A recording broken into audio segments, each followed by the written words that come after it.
నమస్తే నేను మీ కిరణ్ కోటర్ని. మనం ఈరోజు వీడియోలో బిగ్ నోటేషన్ అంటే ఏంటో క్లారిటీగా తెలుసుకోబోతున్నాం. ఈ రోజు తర్వాత మీకున్న ఆ జ్ఞానోదయం బల్బ్ అనేది టింగ్ అమాంతంగా వెలిగిపోద్ది. ఓకే, సో జోక్స్ అపార్ట్, మనం డైరెక్ట్గా వీడియోలోకి వెళ్ళిపోదాం. అసలు బిగ్ నోటేషన్ అంటే ఏంటి? చాలా సింపుల్ మ్యాటర్. కానీ మీకు ఇది అర్థం కావాలి అంటే విత్ గ్రాఫికల్ వేలో చూపించాలన్నమాట. అంటే ఒక గ్రాఫ్ వేసి నేను చూపిస్తాను, ఒక డయాగ్రామ్ వేసి, సో దట్ మీకు ఇక్కడికి వెళ్ళి కూర్చుంటుంది. ఓకే, సో ఈ ఎక్స్ యాక్సిస్ ఏదైతే చూస్తున్నారు కదా, ఇది నా input size. Okay, Y axis ఉంది కదా, ఇది మన rate of growth. Rate of growth అంటే ఏంటో ఇంకా తెలియని వాళ్ళు ఆ ప్రీవియస్ వీడియోస్ అన్ని వాచ్ చేసుకుంటూ వెళ్ళిపోండి. సో మీకు క్లారిటీ వచ్చేస్తుంది. ఇప్పుడు నేను ఇక్కడ ఒక గ్రాఫ్ గీస్తున్నా, ఇట్లా గీస్తున్నా అనమాట. ఓకే, ఇప్పుడు ఇంకొక కర్వ్ ఒకటి గీస్తున్నా ఇట్లా. ఓకేనా, ఈ రెండు కనెక్ట్ అయిన ఒక పాయింట్ దగ్గర ఒక డాటెడ్ లైన్ గీసా, దానికి ఎన్ నాట్ అని చెప్పి ఒక పేరు పెట్టాం. ఓకే, ఈ రోజు నీ పేరు కాంచన. ఓకే, సో అది కాన్సెప్ట్. సో ఇప్పుడు వేరే ఒక కలర్ తీసుకుందాం. ఈ కర్వ్ ఏదైతే ఈ లైన్ ఉంది చూసారా, ఈ లైన్ వచ్చేసి మనది ఎఫ్ ఆఫ్ ఎన్. ఓకే, అలాగే ఈ లైన్ వచ్చేసి మనకి జి ఆఫ్ ఎన్. ఫస్ట్ ఇది చూడగానే చాలా మందికి చిరాకు వస్తుంది, ఆబ్వియస్లీ. అదేమి నేనేమి దానిలోంచి ఎక్స్క్లూజన్ ఏం కాదు, నేను కూడా సేమ్ అదే కేటగిరీ. ఈ ఎఫ్ఎఫ్ఎన్లు జిఎఫ్ఎన్లు అంటేనే మనకు చాలా చిరాకు అనమాట. మనకి ఏదైనా చాలా స్ట్రైట్ ఫార్వర్డ్ ఉండాలి అని నేను ఇట్లాగే అనుకున్నా.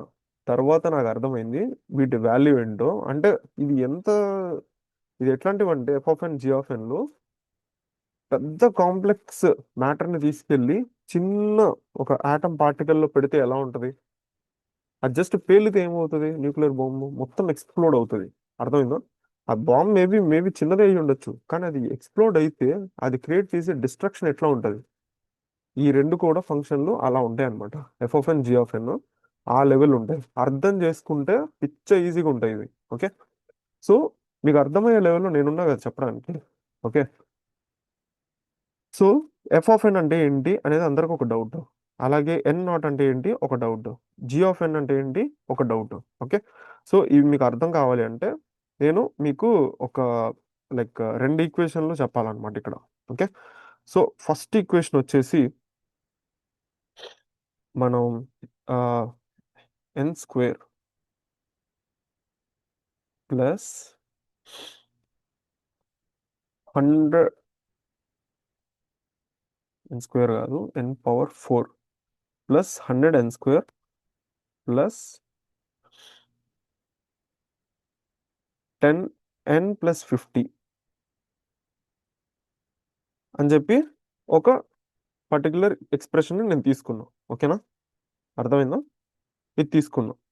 తీసుకుంటే ఇప్పుడు ఆ నాకు దీంట్లో హయ్యెస్ట్ పవర్ ఏంటిది, హయ్యెస్ట్ పవర్ అదే మనం డిగ్రీ అని పిలుచుకుంటాం కదా సరదాగా. ఆ డిగ్రీ అంటే ఏంటి? ఇక్కడ ఎన్కి పవర్ ఎంత ఉంది, 1 ఉంది. ఇక్కడ ఎన్కి పవర్ ఎంత ఉంది, 2 ఉంది. ఇక్కడ ఎన్కి పవర్ ఎంత ఉంది, 4 ఉంది. ఈ మూడిట్లో హయ్యెస్ట్ మనకి ఏంటిది? ఆబ్వియస్లీ ఇది ఎన్, ఎన్ పవర్ 4 మనకి హైయెస్ట్ కదా. సో డిగ్రీ ఈక్వల్ టు ఎంత, 4. అంటే మనం హైయెస్ట్ టర్మ్ ఏముంది ఇక్కడ, ఎన్ పవర్ 4 హైయెస్ట్. అర్థమైందా? క్లారిటీగా? ఇప్పుడు ఎఫ్ ఆఫ్ ఎన్ అనేది మనకిచ్చిన గివెన్ ప్రాబ్లం అనుకుంటే, ఆ ప్రాబ్లంలో మనకున్న అన్ని టర్మ్స్ని మనం కన్సిడర్ చేస్తాం, ఇంక్లూడింగ్ కాన్స్టెంట్తో సహా. ఇదంతా కలిపి ఎఫ్ ఆఫ్ ఎన్ అని అనుకుంటే, దీన్ని ఇన్పుట్ సైజ్ అనేది అమాంతంగా పెరిగినప్పుడు దీని రన్ టైం అనేది ఎంత పెరిగిందో మనం కంపేర్ అంటే తెలుసుకోవడానికి వేరే ఒక టర్మ్ తో మనం కంపేర్ చేస్తాం. ఆ టర్మ్ ఏంటి? ఆ టర్మే హయ్యెస్ట్ టర్మ్ అన్నమాట. సో ఈ హయ్యెస్ట్ పవర్ ఏదైతే ఉందో దీంతోనే మనం దీని రేట్ ఆఫ్ గ్రోత్ ని, అలాగే దీని రేట్ ఆఫ్ గ్రోత్ ని కంపేర్ చేస్తాము. సో దీని రేట్ ఆఫ్ గ్రోత్ ఎంత పెరిగింది, అలాగే దీని రేట్ ఆఫ్ గ్రోత్ ఎంత పెరిగిందో రెండింటిని కంపేర్ చేసుకుంటేనే మనకి తెలుస్తుంది దీనికంటే ఇది తక్కువ ఆర్ ఎక్కువ అనేది మనకు తెలుస్తుంది. అర్థమైందా? సో ఇది మొత్తం మనకి ఇచ్చిన ప్రాబ్లం అయితే దాంట్లో ఈ హైయెస్ట్ టర్మ్ ఏదైతే ఉందో n⁴ that is our g of n. Clarity వచ్చింది కదా, ఫుల్ క్లారిటీ కదా. ఇక్కడితో ఆపేయండి. ఓకే, ఇంకా బుర్ర హీట్ ఎక్కించుకోవద్దు. ఓకే, ఇప్పుడు ఇక్కడికి వచ్చేయండి. ఒక ప్రాబ్లం చెప్తా. ఆ ప్రాబ్లం చెప్పిన తర్వాత ఏమవుతుందంటే ఆ n0 అనే ఈ వాల్యూ కూడా మీకు పిచ్చ క్లారిటీ వచ్చేస్తుంది, full clarity, no doubt. Okay, ఒక ప్రాబ్లం ఉంది, అది చూద్దాం. సో ప్రాబ్లంకి వెళ్దాం. సో ప్రాబ్లం ఏంటి, ఫస్ట్ మన దగ్గర ఒక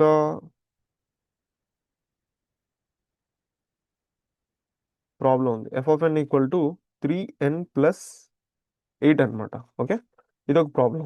ఇప్పుడు మనం చేయాల్సిన పని ఏంట్రా బాబు అని చెప్పి క్వశ్చన్ అడిగితే, ఈ 3n+8 ఏదైతే ఉందో దీన్ని మనం ఒక పర్టిక్యులర్ వాల్యూ కంటే ఎయిదర్ లెస్ దాన్ అని కానీ లేదా దానికి ఈక్వల్ అని కానీ చూపించాలి. ఓకే, ఈ పర్టికులర్ వాల్యూ ఏంటి, ఎవడైనా గెస్ చేయగలరా?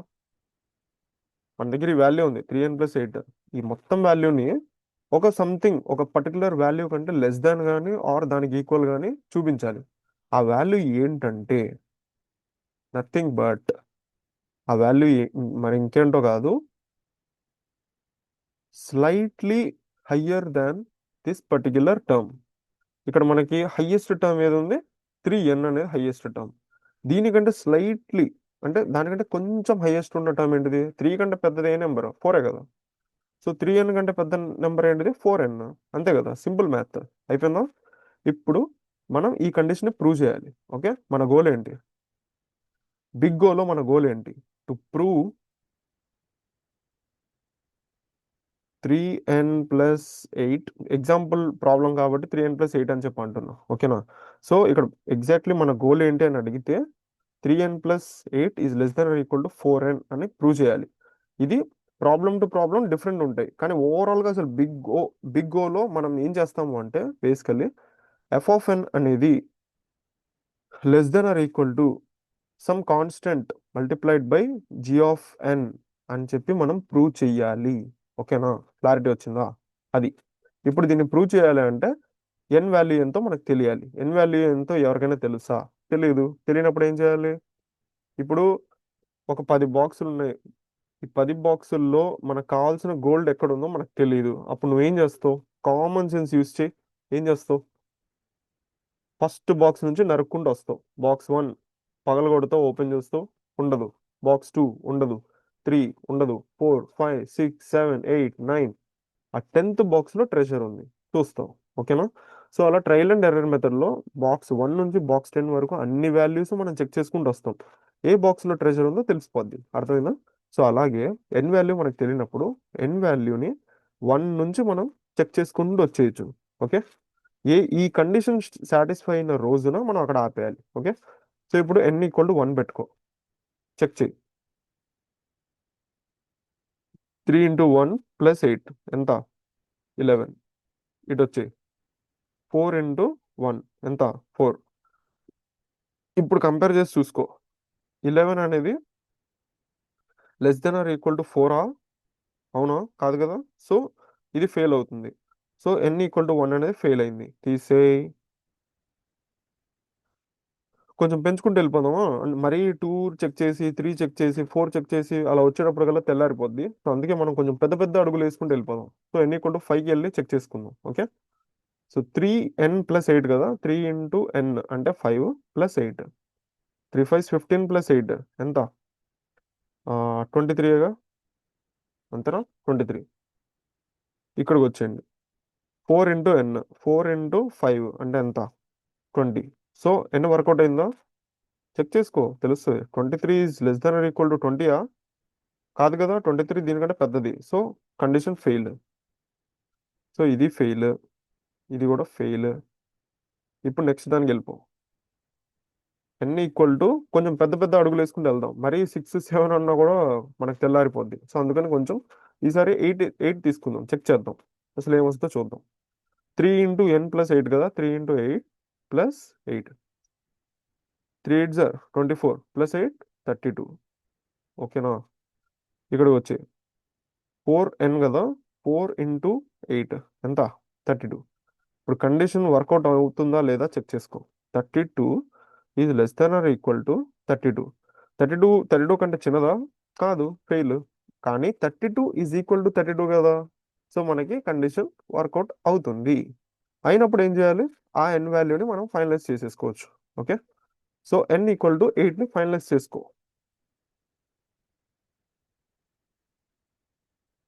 అప్పుడు దేర్ఫోర్ మనం ఏం చెప్తామంటే n ఈక్వల్ టు 8 ఫైనలైజ్ చేసుకుంటాం కాబట్టి n not equal to 8. Like n equal to 8 అన్నా n నాట్ అన్నా రెండు ఒకటే. Okay, just notation. ఫార్మల్గా అంటే అఫీషియల్గా మనం n నాట్ ఈక్వల్ టు 8 అని చెప్పి అంటాం. ఎక్కడైతే కండిషన్ సాటిస్ఫై అవుతుందో ఆ వాల్యూని మనం n నాట్ ఈక్వల్ టు 8 అంటాం. ఓకేనా? ఇప్పుడు మనకి ఎంత వచ్చింది value? n not equal to 8 వచ్చింది. ఓకేనా? క్లారిటీయా? ఇప్పుడు కొంచెం పక్కకు వచ్చేద్దాం.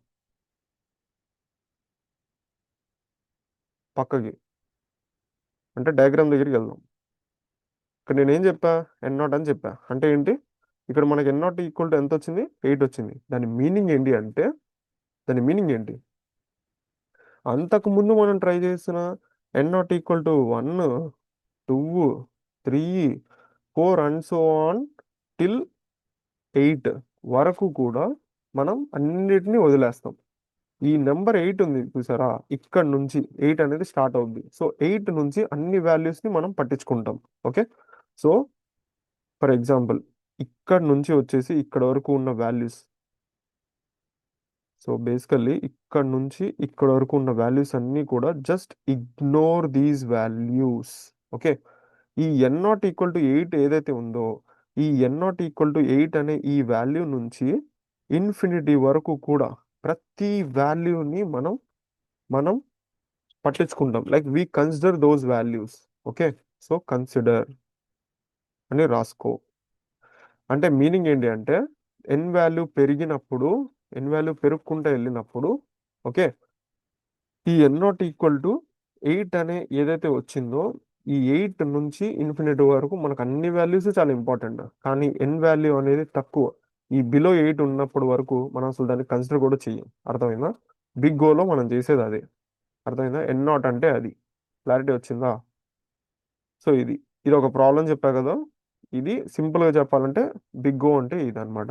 అంటే ఇక్కడ మనం ఏం చెప్తున్నాం అంటే, అరే బాబు 3n+8 అనే ఈ వాల్యూ ఏదైతే ఉందో ఇది n ఈక్వల్ టు 8 అయిన రోజున, ఓకే, n ఈక్వల్ టు 8 అయిన తర్వాత ఆర్ n వాల్యూస్ అనేవి 8 కంటే ఇంకా ఎక్కువ అయినా కూడా ఈ 3n+8 అనేది will never be greater than 4n. అంటే ఇది ఎప్పటికీ దీనికంటే పెద్దగా అవ్వలేదు అని చెప్తున్నాం. ఓకే, అండ్ ఇంకొక చిన్న విషయం చెప్పడం మర్చిపోయారు. ఏంటంటే ఇక్కడ 4n తీసుకున్నాం కదా, ఈ 4nని మనం కంపేర్ చేయొచ్చు. It is approximately equal to c into g of n. ఈ లెక్క ప్రకారం కంపేర్ చేయండి. ఈ n అనేది g ఆఫ్ n, ఈ 4 అనేది c కదా. So therefore c equal to 4 అంటే సమ్ కాన్స్టెంట్ ఈక్వల్ టు 4. ఇప్పుడు ఈ మొత్తం వచ్చిన వాల్యూస్ అన్ని నేను ఇక్కడ రాసుకుంటా. నాకు ఏం వచ్చిన వాల్యూస్ అంటే n నాట్ ఈక్వల్ టు 8 వచ్చింది, c ఈక్వల్ టు 4 వచ్చింది. ఓకే,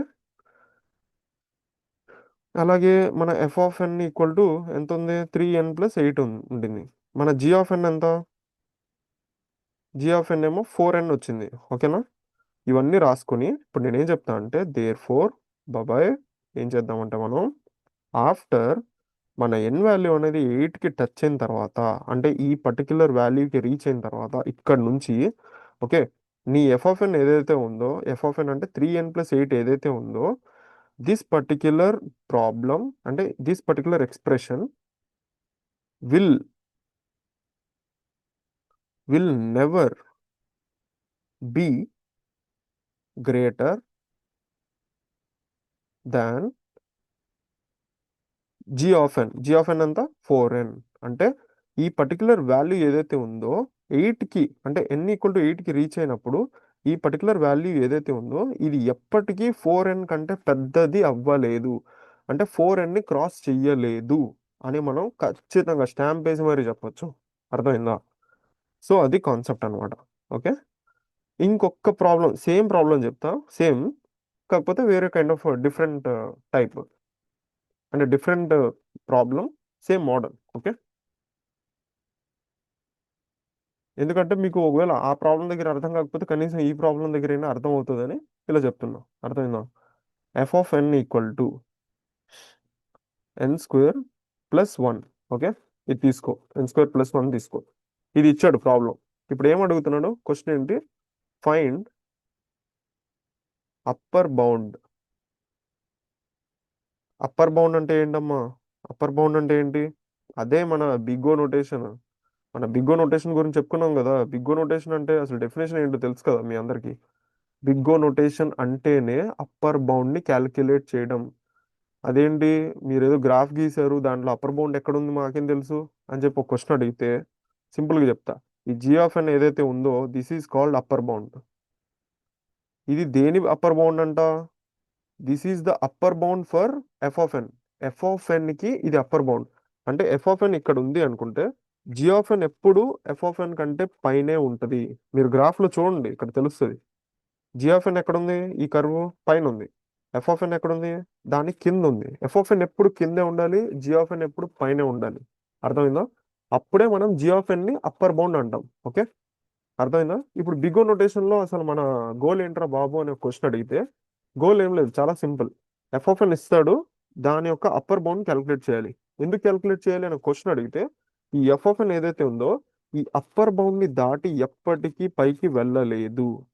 ఇది ఇక్కడ నుంచి రీచ్ అయ్యి మహా అయితే ఇక్కడ వరకు వెళ్తుంది, కానీ ఇది దాటి ఇంకా పైకి వెళ్ళలేదు అని చెప్పడం కోసమే బిగో అనేది మనం చేస్తున్నాం. అర్థమైందా? ఇప్పుడు దీనికి సంబంధించిన ఒక ప్రాబ్లం చూసి ఇంతటితో ఆపేద్దాం. ఓకే, సో ఇదనమాట problem. F of N equal to N square plus one ఇచ్చాడు. అప్పర్ బౌండ్ ఏంటో కనుక్కోమని చెప్పి అన్నాడు. సింపుల్. ఇప్పుడు మనం ఏం చేస్తాం?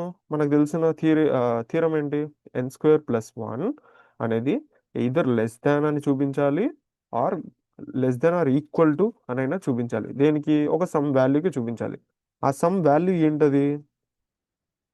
ఆ సమ్ వాల్యూ ఏంటి? ఈ ఫస్ట్ టర్మ్ ఏదైతే ఉందో దీనికంటే స్లైట్లీ బిగ్గర్ వాల్యూ. ఎన్ స్క్వేర్ అనేది ఒక వాల్యూ తీసుకుంటే దానికంటే స్లైట్ గా కొంచెం బిగ్గర్ వాల్యూ ఏంటిది? 2n square. అంతే కదా? ఎన్ స్క్వేర్ కంటే స్లైట్లీ పెద్దదైన వాల్యూ 2n స్క్వేర్ కదా. సో అది తీసుకుందాం. ఓకే, ఇప్పుడు ఆ ఇప్పుడు క్యాలిక్యులేట్ చేయి. ఈ ఎన్ స్క్వేర్ అటువైపు తీసుకెళ్ళిపో. అప్పుడు ఏమవుతుంది? ఇక్కడ ప్లస్ వన్ ఉందా, లెస్ దాన్ ఈక్వల్ అలాగే పెట్టుకో. 2n square. ఇక్కడేమో ఎన్ స్క్వేర్ ఉంది పాజిటివ్, ఇటువైపు వస్తే ఏమవుతుంది? మైనస్ అవుతుందా? మైనస్ అయింది. ఓకేనా? So 1 less than or equal to N square నాకు మిగిలింది. ఈ సేమ్ ఈక్వేషన్ ని నేను ఇలా కూడా రాసుకోవచ్చుగా. N square is greater than or equal to 1. రాయొచ్చా రాయలేము? రాయొచ్చు కదా. సో అదనమాట పరిస్థితి. సో ఇప్పుడు రాసాము n square is greater than or equal to 1 అని చెప్పి రాసాం. ఓకే, ఇప్పుడు థింగ్ ఏంటంటే అసలైన మ్యాటర్ వచ్చేసి మనకి ఆ మనకి ఎన్ స్క్వేర్ ప్లస్ వన్ అనేది ఈ లెఫ్ట్ సైడ్ లో ఉన్న టర్మ్ మొత్తాన్ని, ఇక్కడ ఉంది కదా ఎన్ స్క్వేర్ ప్లస్ వన్ అనేది లెఫ్ట్ సైడ్ లో ఉన్న టర్మ్ మొత్తం లెఫ్ట్ సైడ్ లో రాసుకో. ఈ 2n స్క్వేర్ అనే ఈ టర్మ్ మొత్తాన్ని రైట్ సైడ్ లో రాసుకో. ఓకే, ఎన్ వాల్యూ ఒక్కొక్కటి తీసుకుంటూ ఉండు, సబ్స్టిట్యూట్ చేసుకుంటూ వెళ్ళిపో. ఓకే, సో ఫస్ట్ వచ్చేసి ఎన్ ఈక్వల్ టు ఎంత తీసుకుందాం? ఎన్ ఈక్వల్ టు 1 తీసుకుందాం. ఓకే, అసలు ఎన్ ఈక్వల్ టు 1 తీసుకుంటే ఏమవుద్దో చూద్దాం. 1 స్క్వేర్ ప్లస్ 1 టోటల్ ఎంత? 2. ఇక్కడికి వెళ్ళిపో. 2 ఇంటూ 1 స్క్వేర్ టోటల్ ఎంత? 2. సో చెక్ చేసుకో, కండిషన్ వర్కౌట్ అవుతుందా లేదా అనేది చెక్ చేసుకో. 2 less than or equal to 2. మన కండిషన్ ఏంటిది? ఇది మన కండిషన్. ఈ దీంతో క్యాల్కులేట్ చేసే ఈ వాల్యూ ఏదైతే ఉందో అది this should be less than or equal to this particular value అని చెప్పుకున్నాం. ఓకేనా? 2 అనేది లెస్ దాన్ 2ఆ? కాదు, కానీ 2 ఈక్వల్ టు 2ఏ కదా. సో కండిషన్ సాటిస్ఫై అవుతుందా? అయింది కదా. సో ఎక్కడ సాటిస్ఫై అవుతుంది? ఎన్ ఈక్వల్ టు 1 దగ్గర మనకి కండిషన్ సాటిస్ఫై అవుతుంది. సో ఎన్ ఈక్వల్ టు 1 అనేది ఫైనల్. దేర్ ఫోర్ నీకు ఎన్ నాట్ ఏమవుతుంది? ఆ 1 ఎన్ నాట్ అవుతుంది. Okay, n not equal to 1. సరిపోయిందా? ఇప్పుడు ఇప్పుడు నువ్వు ఏ టర్మ్ తీసుకున్నావు ఇక్కడ? ఇక్కడ ఏ టర్మ్ తీసుకున్నావు, 2n² తీసుకున్నావు. ఓకేనా, ఇక్కడికి వచ్చి this 2n² is approximately equal to c into g of n. నీ n² అనేది జీ ఆఫ్ ఎన్తో సమానం అయితే అప్పుడు ఈ 2 వాల్యూ దేనికి సమానం అవ్వాలి, సికి సమానం అవ్వాలి. Therefore c equal to 2 అంటే కాన్స్టెంట్ ఈక్వల్ టు 2 అయిందా, అయిపోయింది కదా. వచ్చే సూపర్, సాధించేసావు నువ్వు. ఓకే, ఇప్పుడు మనం ఏం చెప్పొచ్చు అంటే ఆఫ్టర్ n ఈక్వల్ టు 1, ఇందాక చెప్పా కదా, ఎన్ అన్నా ఎన్ నాట్ అన్నా కూడా రెండు ఒకటే. మనం కన్వెన్షన్గా అంటే ఒక అఫీషియల్గా ఒక పద్ధతి ఉంటుంది ఈ ఎన్ నాట్ అనే థ్రెషోల్డ్ని మెన్షన్ చేయడానికి, అందుకని మనం ఎన్ నాట్ వాడతాం. ఓకేనా, ఎన్ అన్నా ఎన్ నాట్ అన్నా రెండు ఒకటే. సో ఇక్కడ మనం ఏం రాయొచ్చు అంటే ఆఫ్టర్ n ఈక్వల్ టు 1 అంటే n వాల్యూ అనేది 1 అయిన తర్వాత మన ఎఫ్ ఆఫ్ ఎక్స్ ఏంటిది మనది, సారీ ఎఫ్ ఆఫ్ ఎన్ ఏంటిది, n² + 1 కదా. ఓకే, అది రాసుకో. n² + 1 will never be greater than g of n. G of n అంటే ఏంటి, జీ ఆఫ్ ఎన్ అంటే ఏంటి ఇక్కడ, జీ ఆఫ్ ఎన్ అంటే ఇది 2n². ఓకేనా, will never be greater than actually c into g of n. Okay, c అంటే ఇక్కడ 2, జీ ఆఫ్ ఎన్ అంటే n². అర్థమైందా. సో ఇది జీ ఆఫ్ ఎన్ అంటే ఇది, జీ ఆఫ్ ఎన్ అంటే n², సి అంటే కాన్స్టెంట్ 2. ఇక్కడ n² + 1 అని చెప్పి అన్నాం అంటే ఏంటి, which is nothing but f(n). అర్థమైందా, ఇది కాన్సెప్ట్. అర్థమైందా, బిగ్ గో అనేది మనం ఎందుకు యూజ్ చేస్తాం, అర్థమైందా. ఈ గ్రాఫ్ని మళ్ళీ చూపిస్తా, మళ్ళీ ఒకసారి గ్రాఫ్ని చూడండి.